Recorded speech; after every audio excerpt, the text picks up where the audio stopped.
conferencia, es con el licenciado Roberto Casales García. Les platico un poquito. Es licenciado y maestro en filosofía por la Universidad Panamericana y doctor en filosofía por la UNAM. En 2019 la UNAM le otorgó la medalla Alfonso Caso al mérito universitario.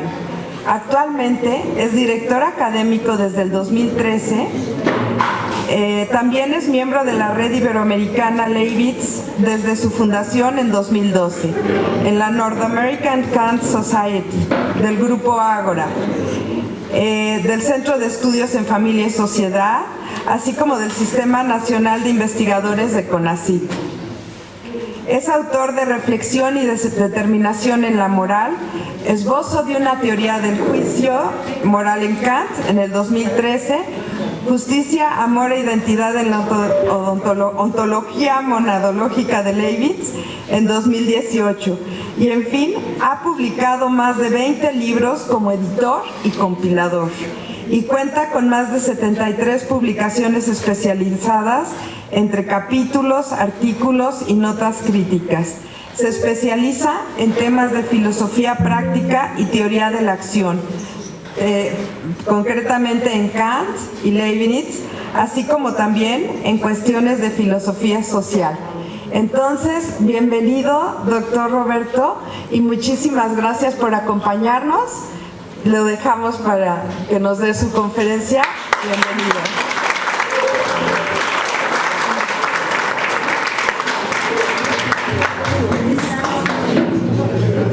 Hola, bueno, primero que nada, muchísimas gracias.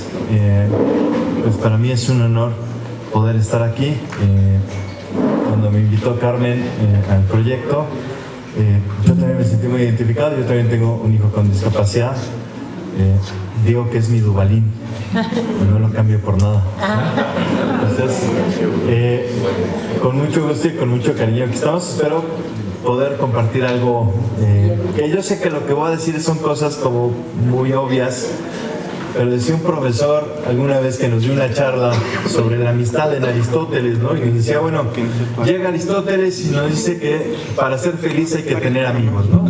Es una cosa que es muy evidente, pero que a veces necesitamos que llegue alguien que nos lo diga y que nos lo recuerde. Entonces, yo sobre todo lo que quiero es dar como argumentos desde una perspectiva antropológica. Yo he dado ya pues, varios años clases de antropología en la Panamericana, en la UPAEP, en la Anáhuac, bueno, en algunas universidades así de este tipo, donde he podido trabajar, donde me han recibido. Y bueno, pues me pidieron hablar de inclusión y ser humano. Si podemos pasarle, por favor.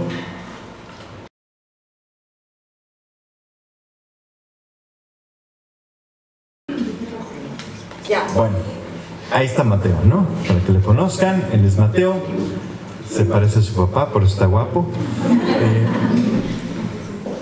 Ya no está Mateo, ya lo sabes, está.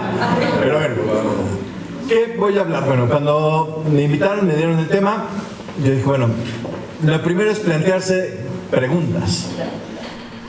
Y creo que son preguntas básicas, repito, son cosas que a lo mejor ya lo saben, pero la labor del filósofo es dar argumentos y yo pretendo dar algunos argumentos que pudieran servir, pues eventualmente, espero que puedan servir.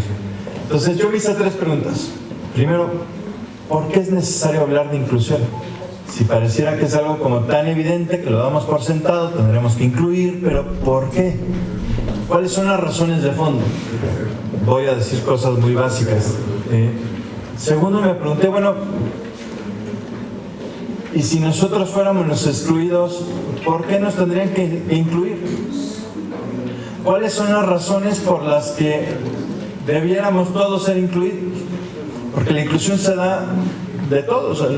La inclusión implica, claro que se enfoca a ciertos grupos en particular. Cuando hablamos de inclusión normalmente hablamos de ciertos grupos, pero todos tenemos que ser incluidos. ¿Y por qué tendríamos que ser incluidos? Entonces dar desde la antropología filosófica algunos elementos y finalmente, muy básico, no tengo la respuesta a todas las preguntas, simplemente plantearé algunas ideas que espero que sirvan. ¿cómo podemos lograr la inclusión? Yo espero que con esto, bueno, recordar como cosas básicas, pero que sirva de alguna forma. Si podemos pasar, por favor, al siguiente. ¿Se ve bien? Sí. ¿Sí? ¿Por qué es necesario hablar de inclusión? Cuando me hice esta pregunta, lo primero que me viene a la mente es una frase de Aristóteles. Es ese personaje. Aristóteles dice: el ser humano es un son politicón, un animal político. Y aquí, cuando Aristóteles dice que el ser humano es un ser político, un animal político, no está queriendo decir que todos nos dediquemos a la política. Gracias a Dios no es así. No nos dedicamos a la política, pero sí hay una cosa bien interesante, y es que Aristóteles era un biólogo, no solo era un filósofo, fue el primer gran biólogo. Y como primer gran biólogo se dio cuenta de una cosa fenomenal: hay ciertos animales que no son políticos, como las arañas. Las arañas no pueden convivir con otras arañas, se comen, ¿no? Se matan.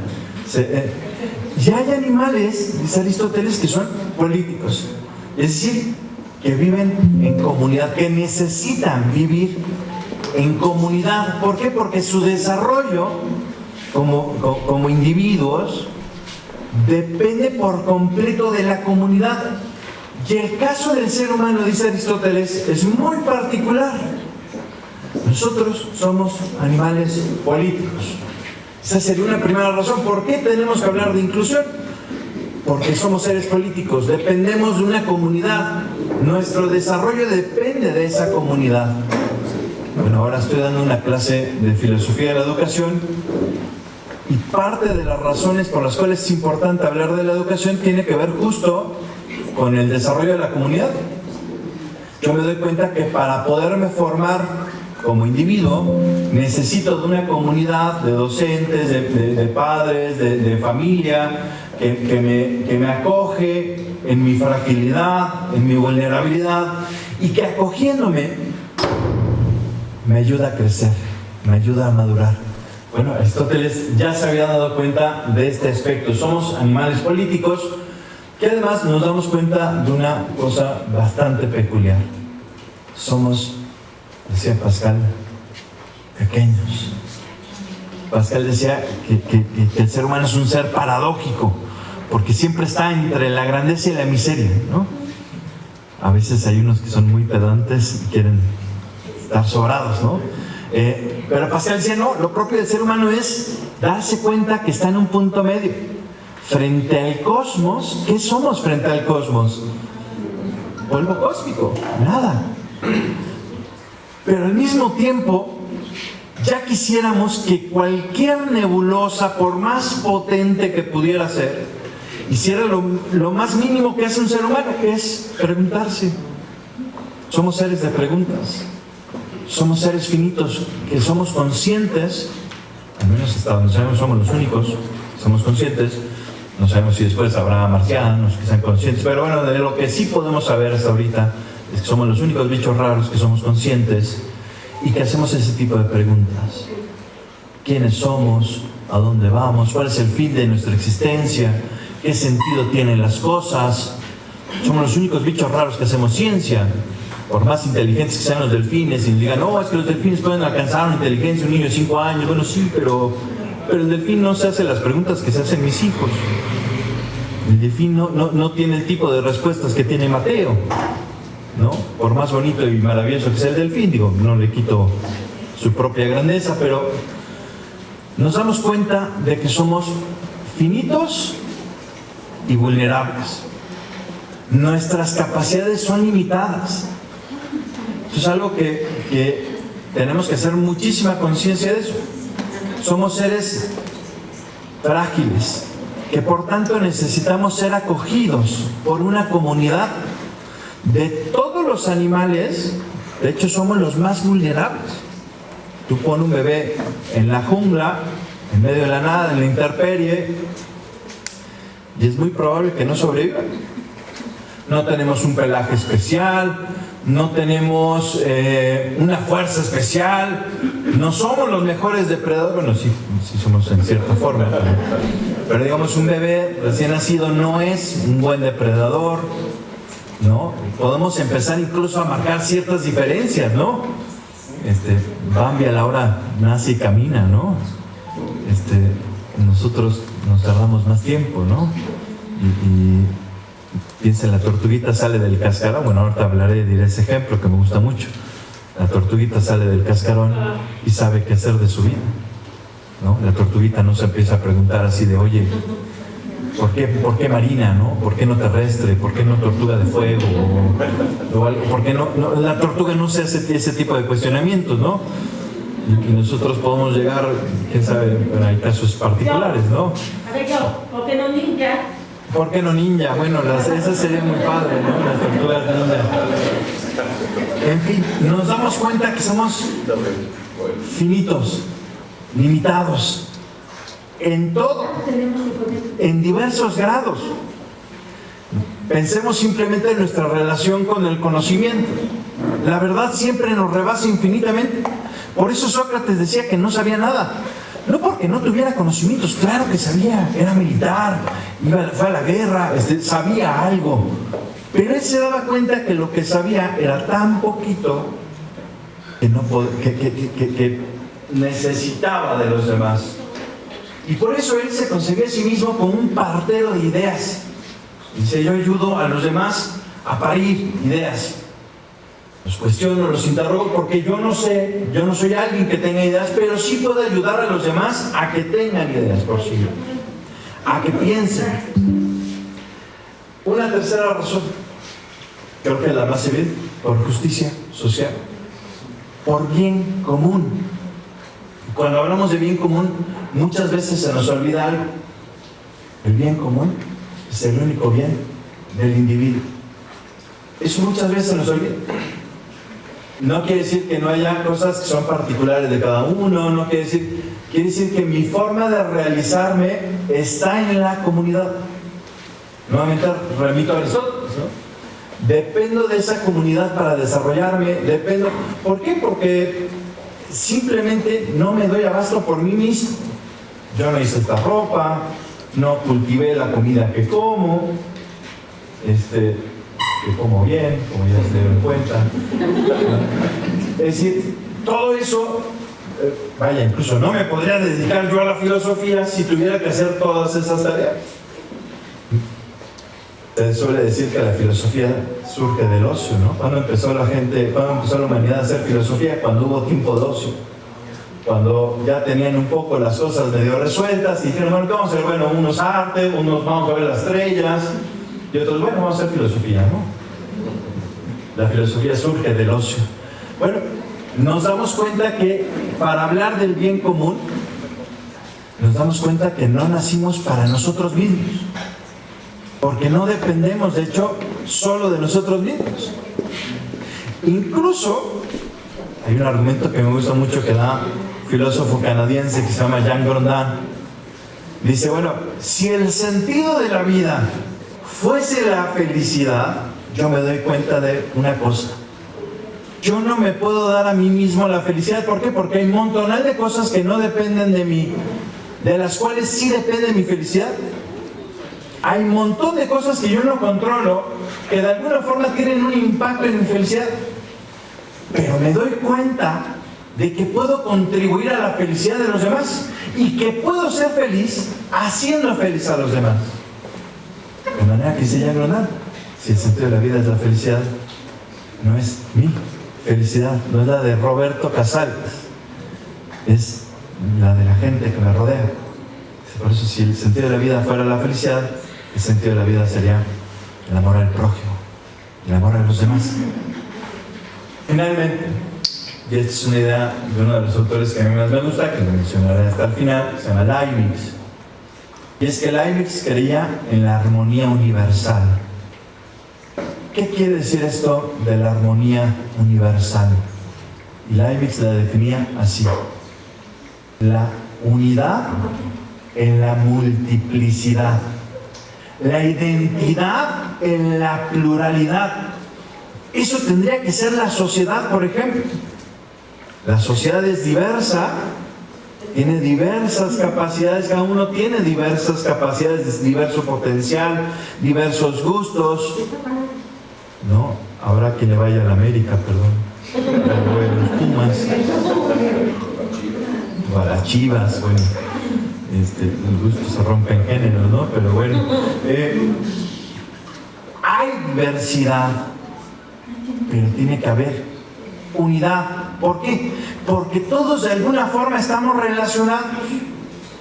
Todos de alguna forma nos vinculamos con los demás, aunque sea de una forma sumamente indirecta. Leibniz quería lo siguiente: de alguna forma ustedes, al conocerme, tienen un vínculo con Mateo. Y al conocer a Mateo tienen un vínculo con sus abuelitos. Hombre, conocen directamente a los abuelitos de Mateo, ¿no? Pero están relacionados, ¿cómo? A través de mí. Mantenemos una cierta relación, de manera que todos estamos relacionados. En la medida en que esa diversidad logre tener una cierta cohesión, habrá armonía. Habrá armonía. Y luego me acordé que por ahí escribí con un amigo un texto de uno de los temas que me gustan más de la filosofía, es el tema del reconocimiento. Y hoy en día está muy en boga hablar del reconocimiento. Fíjense, por ejemplo, hoy en día hablamos mucho de tolerancia. Hay que ser tolerantes. ¿Y qué significa ser tolerantes? No soportar, ¿no? El tolerante a la lactosa es el que soporta la lactosa. Se puede echar 10 litros de leche y no le pasa nada, ¿no? ¿Y qué sería el intolerante? No, pues el que le das una gotita de leche y no queremos decir qué pasa, ¿no? Yo prefiero hablar, en lugar de la tolerancia, prefiero hablar del respeto. Porque el respeto implica hablar de reconocimiento. Yo puedo diferir con lo que alguien más piensa, con lo que alguien más hace, pero lo respeto, ¿por qué? Porque reconozco que es persona, que posee una dignidad constitutiva, y es en función de esa dignidad constitutiva que yo establezco un cierto vínculo con esa persona. ¿Qué quiero decir con esto? No podemos hablar de inclusión sin hablar del reconocimiento. Incluir, de alguna forma, es reconocer la dignidad del otro, reconocer su valor, reconocer que vale por sí mismo, más allá de mis caprichos, más allá de mis gustos, más allá de si hacemos química o no, más allá de si pensamos lo mismo, si tenemos buenos gustos de fútbol o no. Implica saber reconocer. Y aquí Kant se daba cuenta de una cosa. Kant, este filósofo alemán, ¿no? Decía, en el mundo hay dos tipos de cosas: las que tienen dignidad y las que tienen precio. Las que tienen precio porque yo puedo poner algo en su lugar. Yo puedo decirle a Carmen: mira, te compro tu cafecito por unos 20 pesos. Y si Carmen considera que 20 pesos vale su cafecito, dirá: bueno, sí, me puedes dar 20 pesos y podemos intercambiar, podemos sustituir esos 20 pesos por un café. Pero algo que posee dignidad, mejor dicho, alguien que posee dignidad, porque solo alguien posee dignidad, es alguien que no puede ser sustituido. La idea del Duvalín, ¿no? No lo cambies por nada. ¿Por qué Mateo es mi ídolo? Porque es insustituible. Porque no lo puedo cambiar por nada. Porque nada puede ocupar su lugar. Si yo pierdo un ser querido, nadie puede ocupar ese lugar. No es como el pececito dorado, ¿no? Se le moría el niño y le cambiabas y ni se daba cuenta. Era sustituir. Pero una persona no es sustituible. Aquí es cuando uno entiende: oye, ¿por qué las obras de Van Gogh son invaluables? Porque eran de Van Gogh. Oye, ¿y qué tiene que ser de Van Gogh si hay 20,000 personas más que pueden imitar el arte de Van Gogh, que pueden ser obras muy parecidas a las que hacía Van Gogh? Sí, pero estas las hizo Van Gogh y ya no hay más Van Gogh. Bueno, es que eso mismo tendríamos, ese mismo juicio lo tendremos que pasar a cualquier individuo humano. Cualquier persona es insustituible. Yo como profesor, si se me va un alumno, no es bueno, ya llegará en otra generación, no pasa nada. No, se me va un alumno. Eso es muy grave. Y si no lo atiendo con esa gravedad, no estoy entendiendo yo el problema. Vamos a cambiar a la siguiente, por favor. ¿Qué significa entonces reconocer? Y aquí me voy a los filósofos alemanes nuevamente. Hegel fue uno de los grandes teóricos del reconocimiento, por eso está ahí en la imagen, ¿no? ¿Qué dicen los filósofos que es reconocer? Bueno, dicen, hay tres sentidos al menos. Reconocer implica, por un lado, identificar. Como cuando yo digo, reconozco un lugar, digo, no, ya he estado aquí, mira, lo reconozco, algo me huele a familiar, o cuando yo digo, mira, yo puedo reconocer, no sé, por ejemplo, tengo una prima que es fanática de la cultura coreana, digo, yo no distingo a los coreanos de los japoneses, me dice, pero yo sí reconozco, identifico la diferencia, identifico la especificidad de algo. Bueno, reconocer también puede ser admitir, aceptar. Como cuando yo digo, reconozco mi culpa. ¿No? Choco porque me distraje, una vez choqué porque entró una abeja, la quería sacar, no me di cuenta, estaba frenando, no terminé de frenar, según yo ya había frenado. Cuando sale la persona adelante a reclamar, digo, reconozco que fue mi culpa, reconozco que yo hice un error, reconozco que el acto es mío, reconozco una ley, por ejemplo. Es decir, admito que ese código, que esas letras tienen una cierta validez que norma nuestra vida.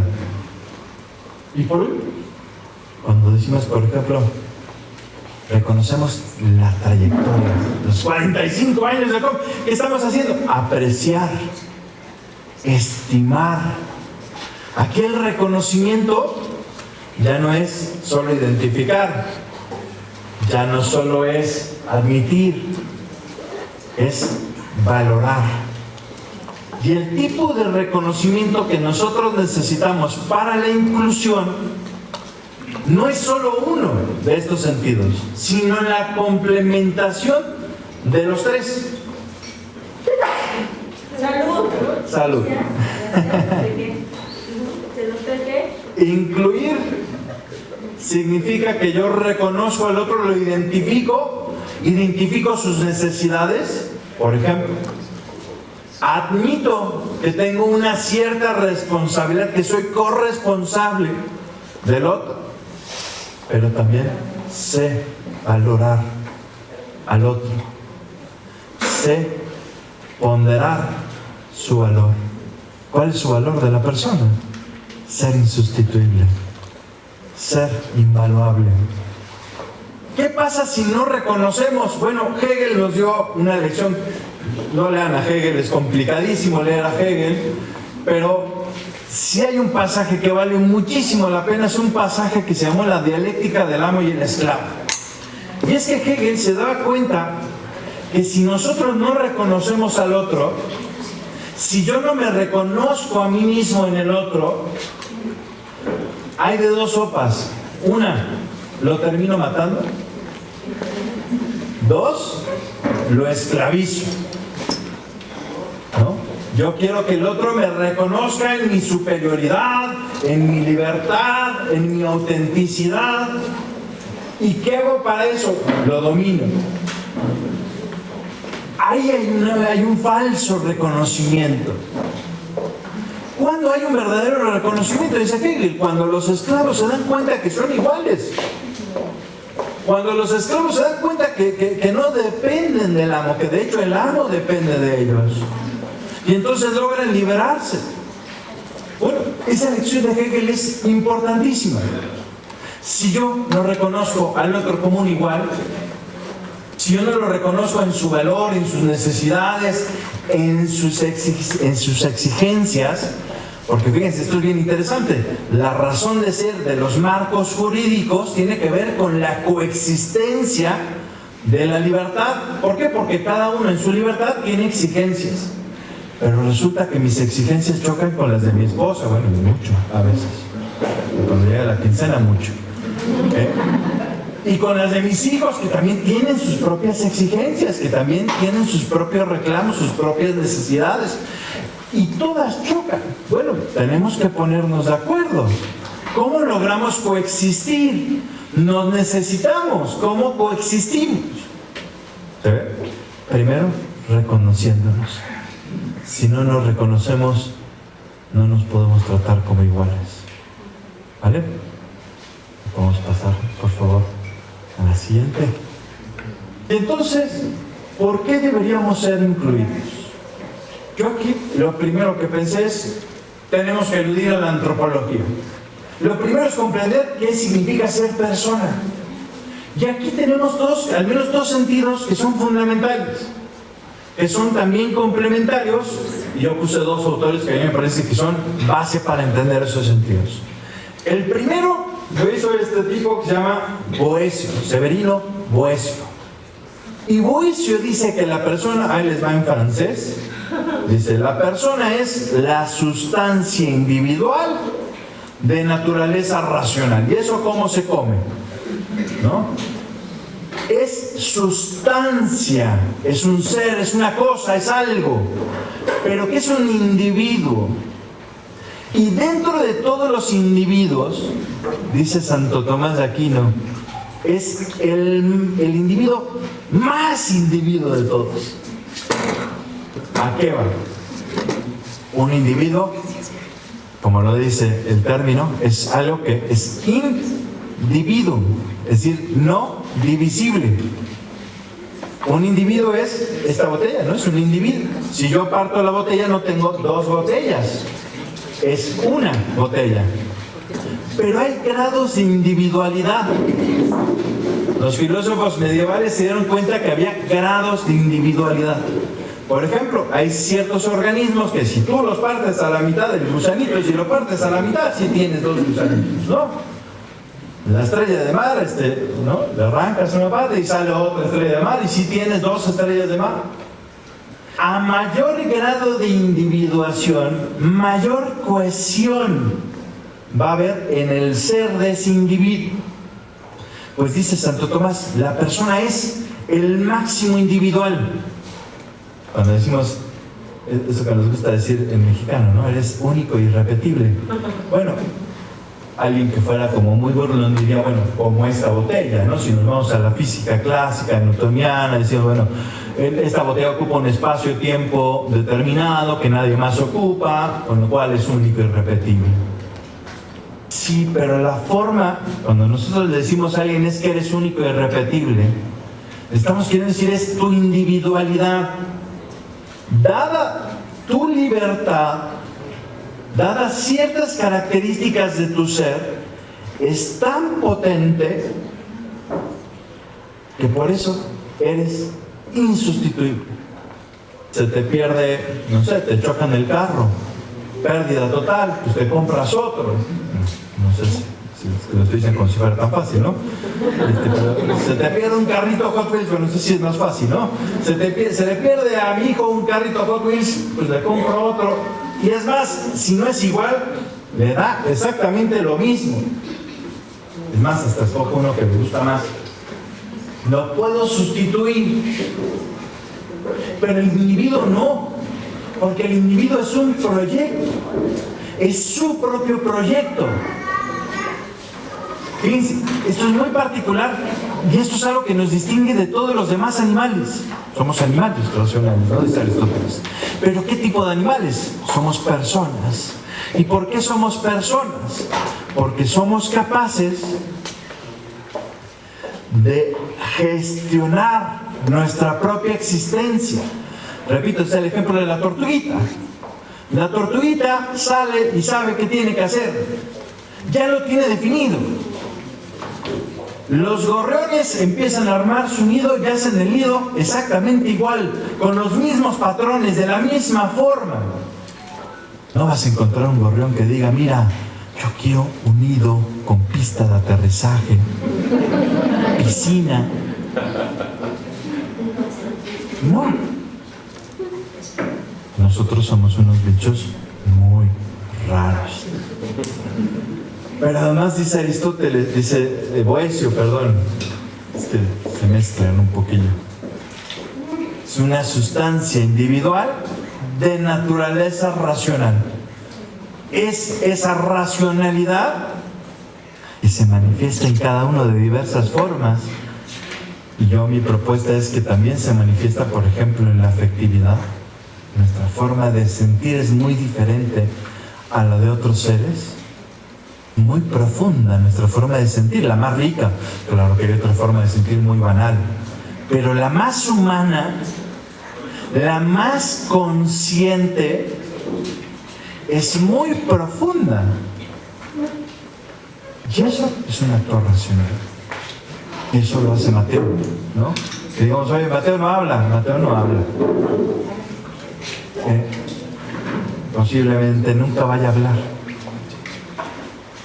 Pero su forma de sentir es tan potente que se ríe y nos reímos. ¿Vale? Hay otro segundo sentido que es el sentido relacional. Como ustedes saben, la palabra persona viene de la palabra hipokeimenon. Y el hipokeimenon era la máscara que usaban en el teatro griego para representar a los personajes. O sea, el actor sentía que cuando se ponía la máscara se transformaba en otro ser que establecía vínculos con los demás. Aquí yo puse a colación a Buber, Martin Buber, un filósofo judío del siglo pasado, porque Martin Buber tiene un libro que es bellísimo que se llama Yo y tú. Muy complicado, chiquito pero complicadísimo. Y dice Martin Buber, es que me doy cuenta que no hay un yo sin un tú. Tiene que haber un tú que me reclame, un tú que me demande, un tú que me exija. Yo también lo vi a otro filósofo judío, Manuel Levinas. Perdón, es que los judíos en el siglo XX, después de todo lo que les pasó, han hecho grandes reflexiones filosóficas, ¿no? El siglo XX de la filosofía es casi puramente filosofía judía, casi. Levinas decía, ¿qué pasa, por ejemplo, cuando vemos el rostro del otro?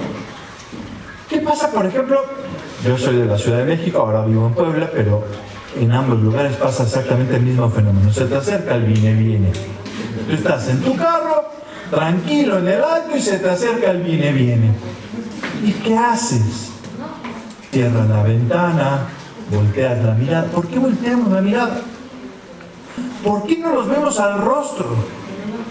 Porque si los viéramos al rostro, dice Levinas, captaríamos su dolor, captaríamos sus necesidades.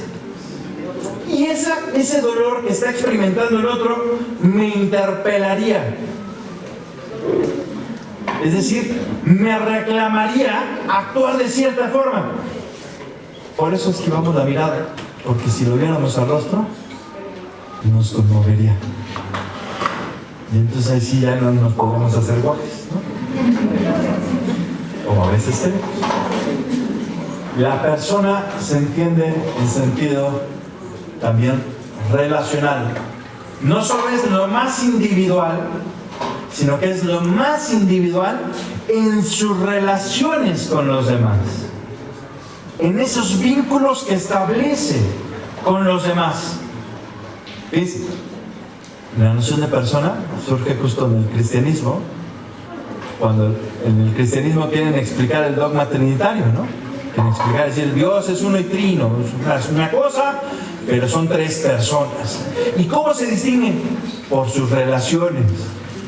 Por ejemplo, el Espíritu Santo es la relación de amor del Padre con el Hijo. Bueno, muchos filósofos lo que han hecho es decir, bueno, eso es teología, es otro rollo, Pero eso mismo aplica para el caso de la persona. Nosotros nos definimos como la persona que somos, también en función de nuestras relaciones con los demás. La forma en la que establecemos un vínculo con los demás. ¿Podemos cambiarle, por favor? Y entonces, ¿qué nos hace tan específicos que hace que debamos ser incluidos? ¿Por qué deberíamos incluir o por qué deberíamos ser incluidos? Pongo simplemente algunos rasgos que me parece que son importantes. Primero, hay una plasticidad biológica que no poseen otros animales. No, sí la poseen, pero en un grado menor, pues, para no ser tan dramático, pues. ¿A qué me refiero con esa plasticidad? Nuevamente, la mariposa monarca, ¿no? La mariposa monarca no nace y se cuestiona, dice, oye, ¿por qué Michoacán está lleno de narco, no?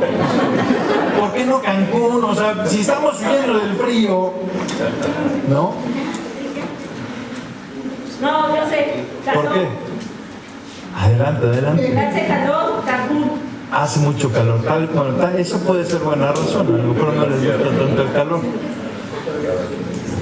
El ser humano tiene una plasticidad tal que aunque incluso pudiéramos decir, hombre, todos los docentes tienen la misma vocación, la vocación por la educación, bueno, sí, pero cada uno tiene su propio estilo, su propio modo de ser. ¿Qué quiere decir eso? Que aunque nos dedicáramos todos a hacer exactamente lo mismo, cada quien imprimiría su propio sello. ¿Por qué? Porque esa plasticidad nos permite tener una variación importantísima. Al principio de nuestra formación, los niños se parecen muchísimo a los demás animales. ¿Qué hace el leoncito para aprender a ser un adulto? Imitar a la leona, ¿no? Imita lo que la leona hace. Y hasta cierto punto los niños imitan lo que los papás hacen. Y una vez me traje a Santiago, mi hijo mayor, a una clase, y estaba dando clase, y mientras daba clase, Santiago se ponía enfrente del pizarrón y les decía, ¿ya ven? Eso, ¿no? ¿Verdad que sí, Santiago? Sí, papá. Pero llega un punto donde dejan de imitar, donde empiezan a explorar alternativas, donde empiezan a explorar otros cursos de acción. Ahí está la plasticidad. Eso es muy propio del ser humano. Segundo, los animales nacen casi viables. ¿Quiénes tienen perrito aquí? Yo. ¿A qué edad su perro es un adulto? Un husky. Ah, padrísimo. ¿A qué edad es un adulto? ¿Al año? Nosotros si llegamos hay mucha gente que llega a los 50 y quién sabe si es un adulto, ¿no? El 31 de enero. No porque sea malo ser adulto, ¿eh? Pero ¿qué pasa? Bambi nace y a la hora ya está caminando. Al poco tiempo ya se vuelve independiente. Al poco tiempo ya no necesita de los padres para poder subsistir. Y nosotros no. Y eso marca una diferencia fundamental. Que nosotros nos necesitamos mutuamente. Necesitamos desarrollarnos en sociedad. Nuevamente esta idea. No nacemos viables. Nos tenemos que desarrollar. Y para eso es fundamental la educación, ¿no? Tenemos que formarnos. Los animales nacen casi formados, casi viables. Lo único que tienen que hacer es ser lo más propio de su especie, dice Aristóteles. ¿Cómo es feliz un perro? Siendo lo más perro que puede ser, ¿no? Haciendo las cosas que hacen todos los perros, de la misma forma. Y cuanto más lo hace, cuanto más perfecciona, por ejemplo, el perro que huele la cola del otro perro, ¿no?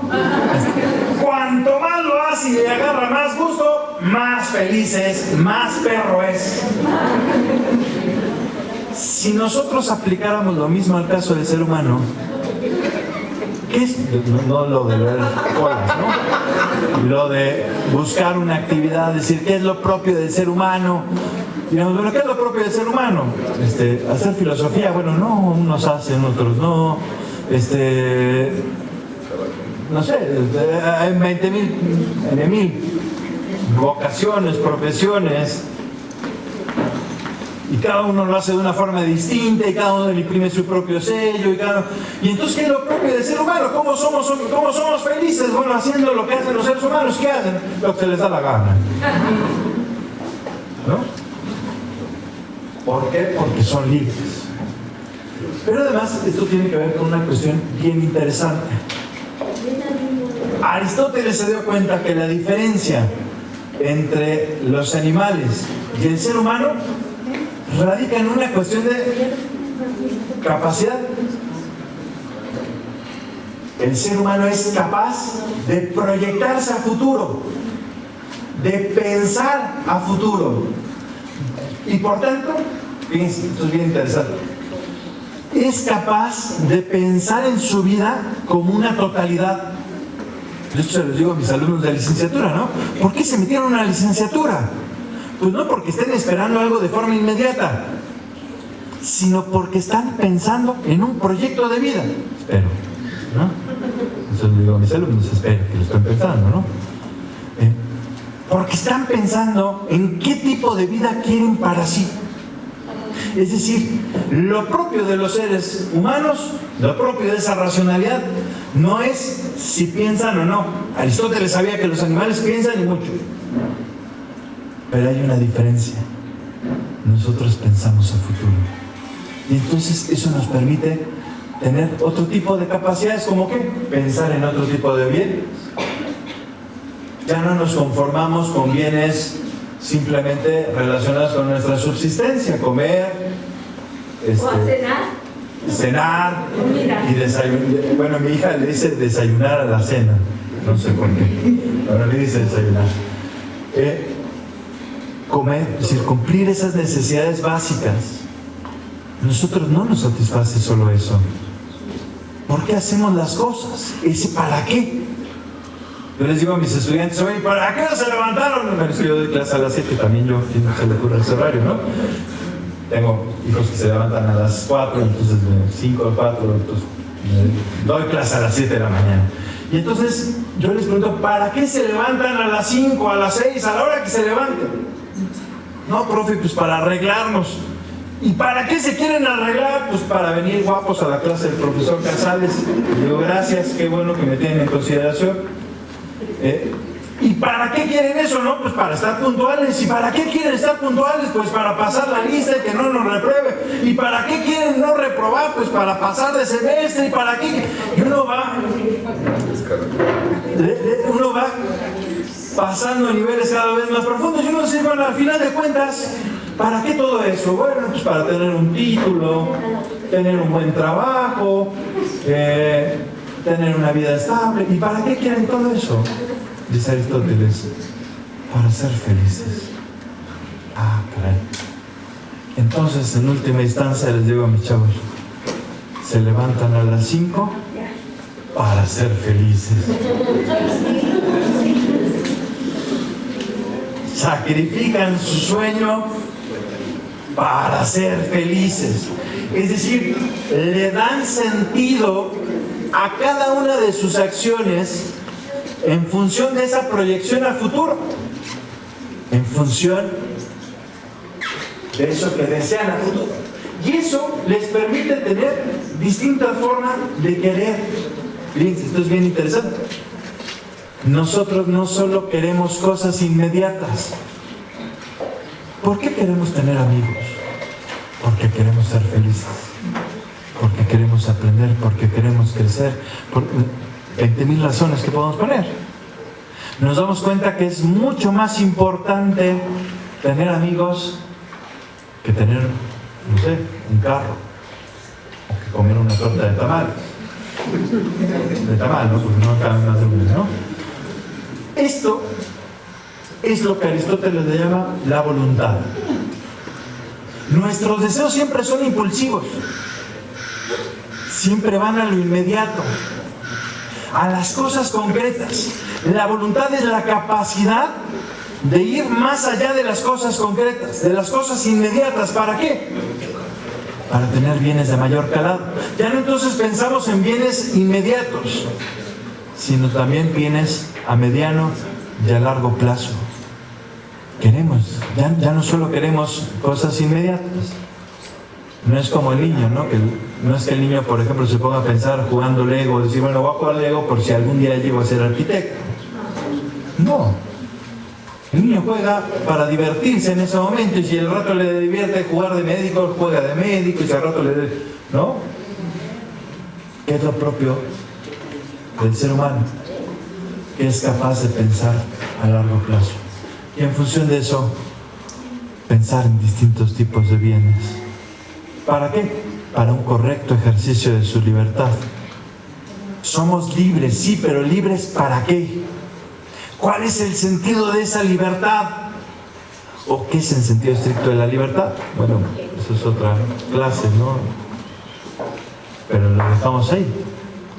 Finalmente, somos seres que establecemos vínculos conscientes y significativos con todo aquello que genera una determinada forma de sentir. Nuestra forma de sentir es muy diferente a la de cualquier otro ser vivo. No digo que sus perritos no sientan, claro que sienten, claro que tienen emociones, pero las emociones que tienen no son tan profundas como las que nosotros podemos llegar a tener. ¿Por qué? Bueno, von Hildebrand, filósofo alemán, perdón, es que yo estudio filósofos alemanes y griegos, de lo que les puedo hablar. Dice von Hildebrand, hay fundamentalmente tres tipos de afectos. Nuestros sentimientos corpóreos, que tienen que ver, por ejemplo, cuando te duele la espalda, dices, sí tenía espalda, ¿no? ¿Cómo sabes? Pues porque ya me duele, ¿no? O la rodilla, y te duele la rodilla, ¿cómo sabes que tienes rodilla? Porque me duele, ¿no? Normalmente no somos conscientes de todo nuestro cuerpo, ¿no? Nadie está pensando todo el tiempo en sus dientes, ¿no? Hasta que te empieza a doler la muela y dices, caray, sí tengo muela, ¿no? Pero esa forma de sentir es muy diferente, por ejemplo, a los estados anímicos. Como por ejemplo, hay días que amanecemos de malas. ¿Por qué amanecemos de malas? ¿Quién sabe? ¿No? Lo que hoy en día los chavos le dicen el mood, ¿no? El estado de ánimo. El estado de ánimo no siempre sabemos por qué sentimos lo que sentimos. Nos sentimos irritables, nos manifestamos irritables, pero no sabemos por qué. Incluso ni siquiera somos conscientes de que estamos irritables hasta que alguien te dice, oye, ya bájale, ¿no? Ya estás muy agresivito, ¿no?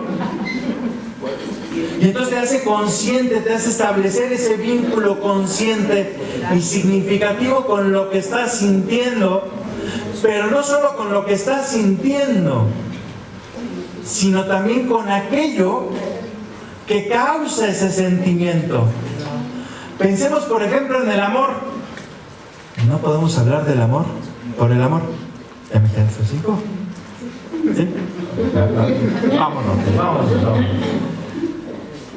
Cuando uno era adolescente, siempre te encontrabas en la secundaria al compañerito que se enamoraba de cualquiera, ¿no? Y que iba cambiando de novia como de calzones, decíamos, ¿no? Y decíamos, es que está enamorado del amor. Bueno, es que no se puede estar enamorado del amor. Se puede estar enamorado de alguien. Y es ese alguien, en su especificidad, lo que hace que amemos, es el motivo del amor. Nuestro amor, dice von Hildebrand, es una respuesta a su existencia. Por eso decía Gabriel Marcel, este es francés, para que digan que no solo alemanes, ¿no? Decía Marcel, amar es decirle al otro, tu muerte no me será indiferente, tu muerte no me dará igual. ¿Se ve? Ese vínculo es muy propio de las personas. Si podemos, por favor. Eso nos hace poseer dignidad, ¿no? Eso le llamamos dignidad, a esas características. Más, pues, yo solo doy una embarradita a algunos argumentos, ¿no? ¿Cómo entonces logramos la inclusión? Y aquí lo primero que pensé fue en tres grandes autores. Primero, Leibniz. Leibniz es este personaje, genio, quizás el hombre más prolífico de toda la historia de la humanidad. Escribió cerca de 300,000 folios, como si todos los días nos sentáramos a escribir 10 páginas. Claro, no tenía hijos, no tenía responsabilidades, ¿no? Decía, ¿cuál es la clave para tener una buena vida? La clave de la moral, dice, está en situarme en el lugar del otro. Ponerte en los zapatos del otro. Tan básico, pero que a veces se nos olvida. Situarte en el lugar del otro. ¿Para qué? Para reconocer sus necesidades. Para comprender qué es lo que el otro demanda. Para comprender qué harías incluso tú mismo si estuvieras en su lugar. Respeto. Exactamente. El respeto va vinculado a otra propuesta, esta también es alemana, Edith Stein. Y dice Edith Stein, lo importante es ser empáticos, sentir con el otro. Yo soy capaz de sentir lo que el otro siente. No porque yo lo haya sentido, a lo mejor no lo he sentido, pero soy capaz de ser empático, de ponerme en su lugar y de experimentar lo que el otro experimenta. Al menos soy capaz de entenderlo. Ese es el punto. Y todo eso nos lleva a una sencilla regla. Decía Kant, obra de tal forma que trates tanto a tu persona como a la de los demás, siempre como fin, siempre con su dignidad y nunca meramente como meta. Es decir, como un fin que vale por sí mismo, que es valioso por sí mismo. ¿Y qué significa eso? Pues no solo no estorbarle al otro, sino también proponernos como un proyecto de vida promover la felicidad del otro. Que tengan un buen día. Gracias.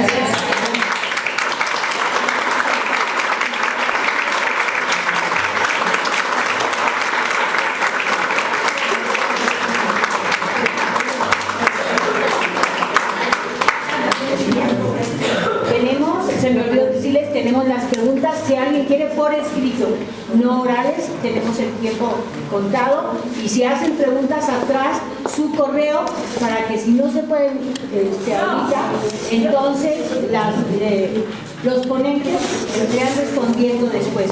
¿Sí? Por favor, solamente por escrito. Gracias. Bueno, pues agradecerte muchísimo, de verdad, Roberto. Creo que ha sido como súper valioso y aquí es el punto en el cual nos quedamos con esta parte de el sentir como siente el otro y tener la posibilidad de ponerte en el lugar del otro para lograr mejores comunidades, ¿no? Que esto va a llevar al fin y al cabo el bienestar de todos y lo del bien común, que me encantó. De verdad, muchísimas gracias. Que eso viene del individuo, pero es cuando puedo contribuir al bien de los demás y eso en lo personal me va a dar felicidad. Cuando encontramos esas cosas, y aquí creo que el enfoque que das a todo lo que es inclusión, te lo agradecemos mucho por la parte teórica, que siempre es importante tenerla, la parte ahora sí que académica, y de verdad muchísimas gracias y bienvenido a la comunidad Confe, porque ya sabes, ya eres parte de, así es que muy bienvenido. 15% de la población en el mundo vive con alguna discapacidad. En México, más de 20 millones de personas que viven con esta condición enfrentan una serie de barreras para el ejercicio de sus derechos y su pleno desarrollo. Con el objetivo de reducir esas barreras nace CONFE. Y tras 45 años de trabajar por una vida digna para las personas con discapacidad intelectual y sus familias, entendemos que construir una sociedad incluyente en donde todas y todos ejerzan libremente sus derechos humanos contribuye al desarrollo socioeconómico de México y del mundo. A través de nuestro modelo integral, brindamos servicios de intervención temprana, terapia del lenguaje y estimulación multisensorial a niñas y niños desde los 45 días de nacidos hasta los 6 años de edad e impulsamos su inclusión educativa.